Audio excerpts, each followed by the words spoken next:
We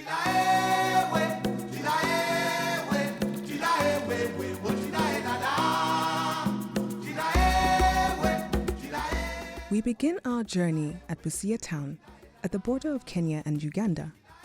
To the east of Busia is Lake Victoria, the source of the River Nile.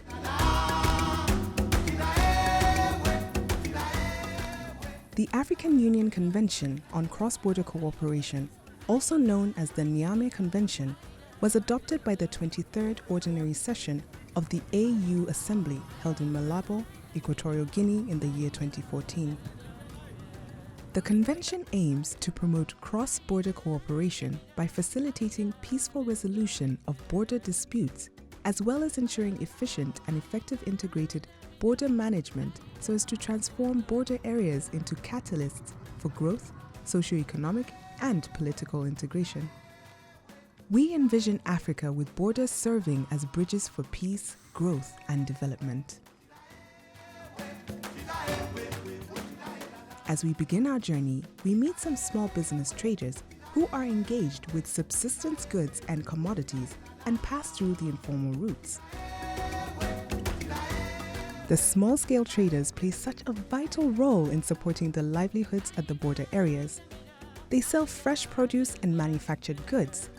The food and transport network affects food security and aims for profitable trade. Let's go and have a chat with some small-scale traders and understand how they carry out their businesses and the challenges they endure. Mimi ni single mother, mimi mwenyewe najitahidi na walisha na biashara yangu ni kununua kama mchele na unga na mafuta nikija nikiuza huko Uganda. Changamoto yenye tunapitia tukipitia Sofia inapiti tutoa kitu kidogo ndio tupite. Saa zingine tunaibiwa vitu, saa zingine wanatunyang'anya. Labda serikali itusaidie itufanyie njia yetu na tutafuata masharti yenye watatupea. Meet Mr. Kamal Sr., a cheerful man who has been living in Busia for over a decade. He mainly sells day-to-day manufactured goods such as cooking oil and shoe polish. In his buzzing shop, we find out how he keeps his business flourishing. I'm here for the last 11 years doing business. I deal in household goods. Generally, most of the customers who come from Uganda, they normally use the informal routes. Whatever they're buying, they buy in small quantities.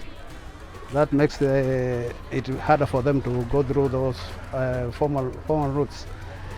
Problems we have is the different tax regimes across the border.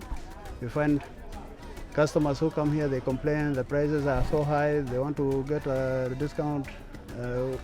Some of the products, when there are those who pass through customs, they sell the goods at a lower price than them because already what they buy here has already been taxed on this side.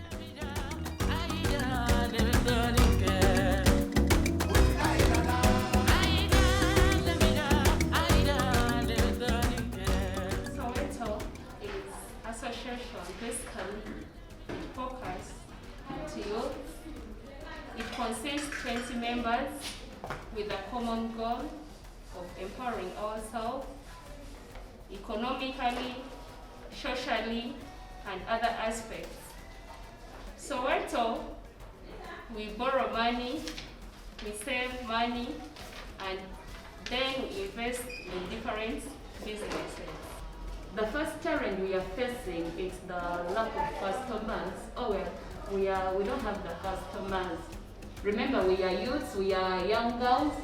We are facing that challenge of reaching at the border, and those policemen, instead of doing what brought them to do, they want to take your things, and if you try to insist from taking the thing from you, they'll ask you for the number, or else they even end up asking you to have sex with them. So it's also a challenge that with the youths we are facing. For the small-scale traders and commuters, money is an essential tool for business.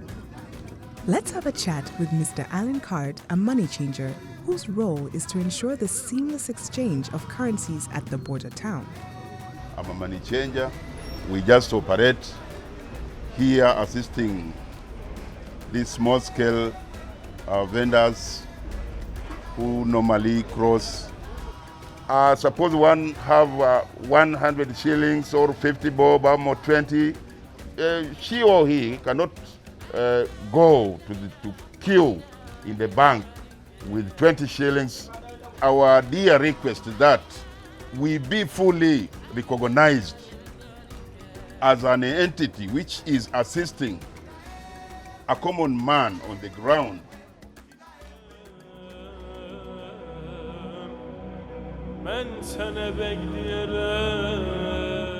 We are currently in the northern part of Kenya, Moyale town. The communities go for miles and miles with their herds of animals and families in search of food and water. According to the International Livestock Research Institute Forum of May 2018, over 50% of Africa's livestock is located in the East African region. We meet Abdullahi Kule from the Borana community, whose main source of income is pastoralism. Both Kenyans and Ethiopians have agreed for their cattle and livestock to graze on either side during moments of harsh climate and long droughts. Sharing their pasture lands helps when there is reduced rainfall, and the deteriorating climate change impacts the grazing lands and their cattle. Jina kwa majina mimi naitwa Abdullahi Kule. Sasa familia yangu mimi nilioa wanawake wawili. Moja azaa watoto wawili, moja anazaa watoto 7. Mimi kazi yangu ni kuchunga gamia, watoto wanaenda shule. Sasa mimi niko na mbuzi na gamia, hata gombe iko. Hata wakati hakuna malisho hapa, hakuna mvua, tunaweza hata hama huko kwa ajili ya malisho. Wakati mvua hakuna hata huko, hata hawa wanaweza hama bande hii, tunakaa pamoja Golbo. Pande ya security, pande yetu ni salama, hakuna shida. Iko wakati ingine maka 10 hivi iliyopita, iko vita kidogo hapa pamoja na Gabra na Borana wanapigana, lakini sasa tuko salama, tunaishi pamoja, tunalisha pamoja.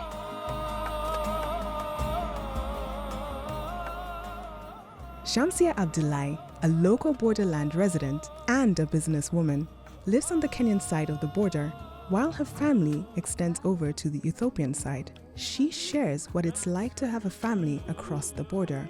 Naishi hapa Moyale.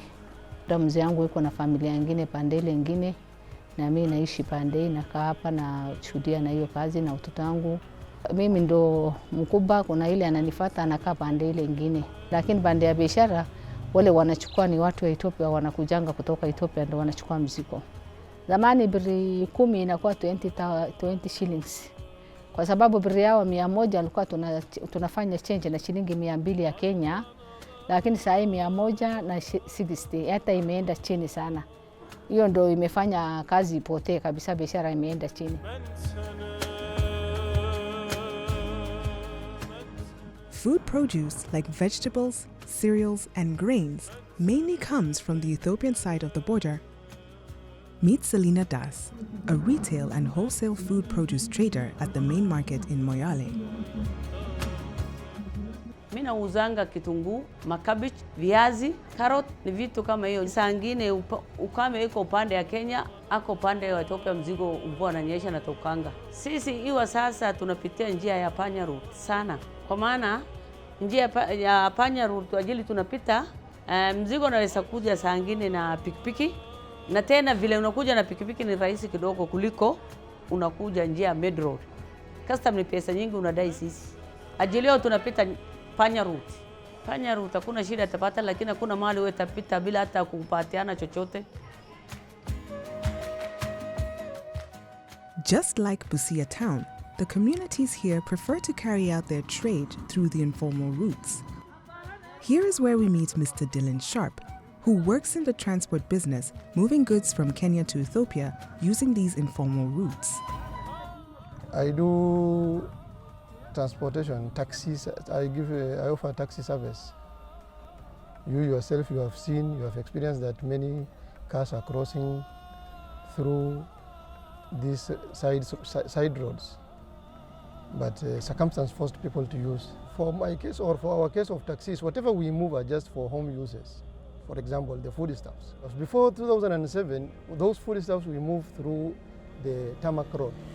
To cross through the gazetted road is just 5 minutes, and to go around is more time.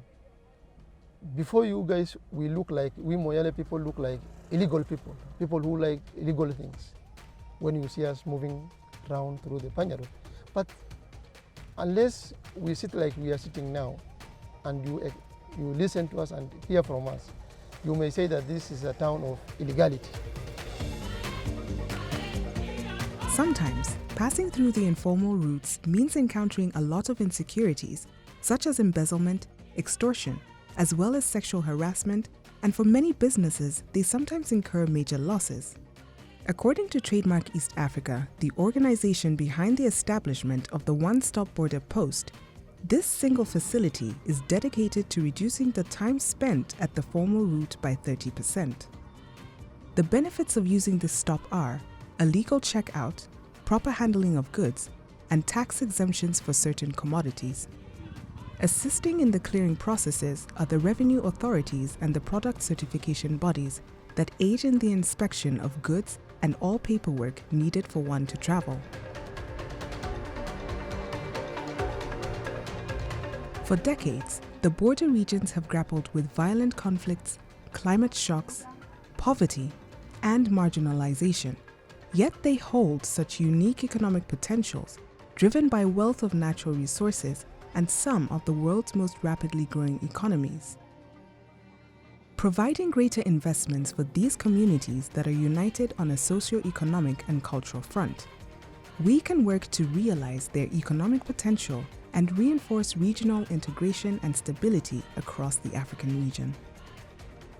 The Niamey Convention is a policy instrument that, if signed and ratified, will promote peace, security, and stability of border regions, contribute to the development of the marginalized border regions, facilitate in finding agreements on shared resources between border countries, contribute to the economic development of regions in terms of trade and cross-border cooperation, develop and maintain good neighborly relations.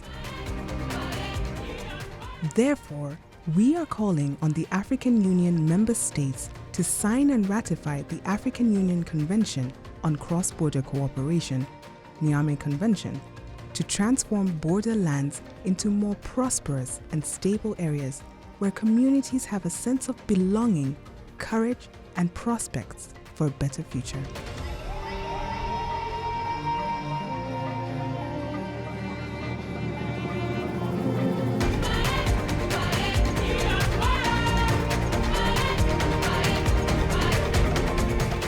The Niamey Convention, a catalyst to transforming African borders from barriers to bridges and reinforcing regional cross-border cooperation.